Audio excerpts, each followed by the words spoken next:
Matthieu chapitre 10, verset 38 à 40. Quiconque ne prend pas sa croix et vient à ma suite n'est pas digne de moi.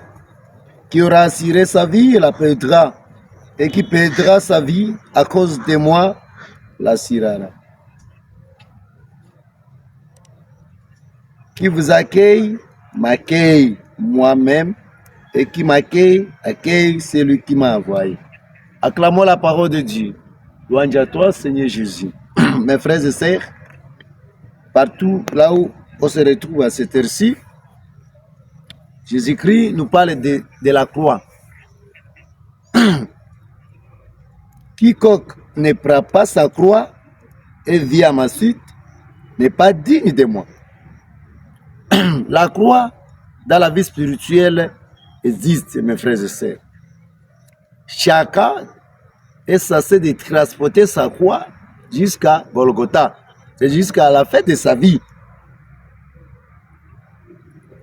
Qui est la croix? De qui sont les croix? C'est vraiment important. Vous devez connaître ça.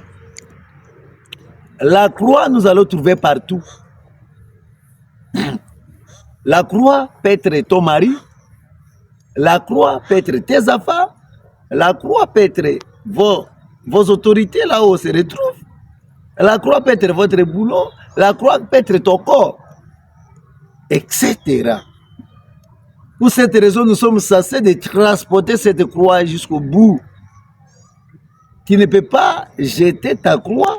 Qui peut transporter la croix d'autrui? Personne. Chacun est censé de transporter sa croix. La croix peut être même la maladie. Vous allez trouver à cause de la croix. Comme la maladie, dès que quelqu'un tombe malade, au lieu qu'il parte voir Jésus-Christ, qu'il parte voir un féticheur. Là, tu as jeté d'abord ta croix. À cause de la maladie, tu as perdu la vie éternelle. Au lieu de prier pour la situation néfaste de ta maison, tu pars de voir un occultiste, un franc-maçon.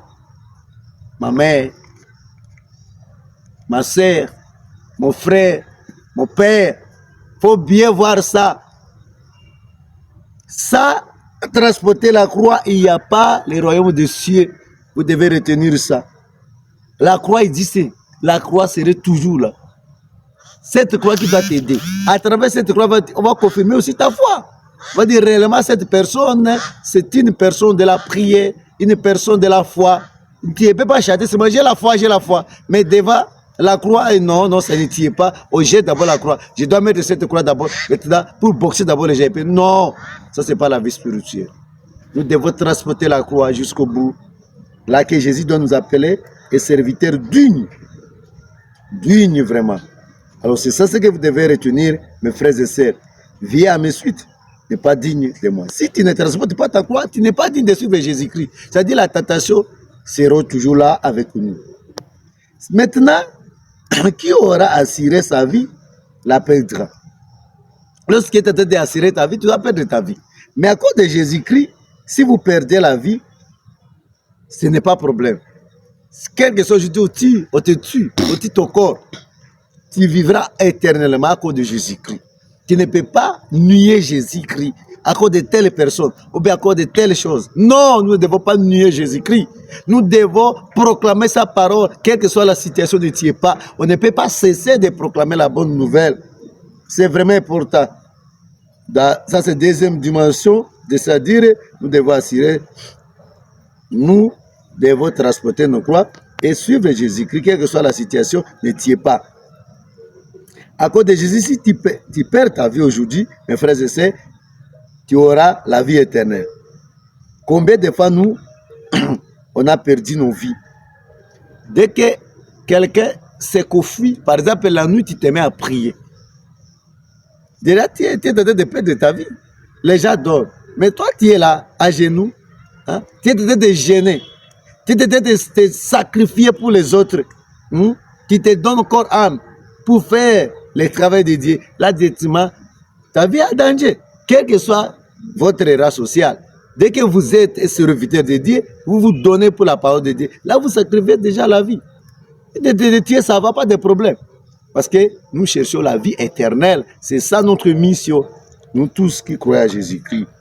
Enfin, troisième dimension, qui vous a accueilli, m'a accueilli. Moi-même. Si vous accueillez, aujourd'hui, si tu accueilles un serviteur de Dieu, mes frères et sœurs, vous avez déjà accueilli qui? Jésus-Christ. Parce que Jésus est à lui. Qui m'accueille, accueille celui qui m'a envoyé.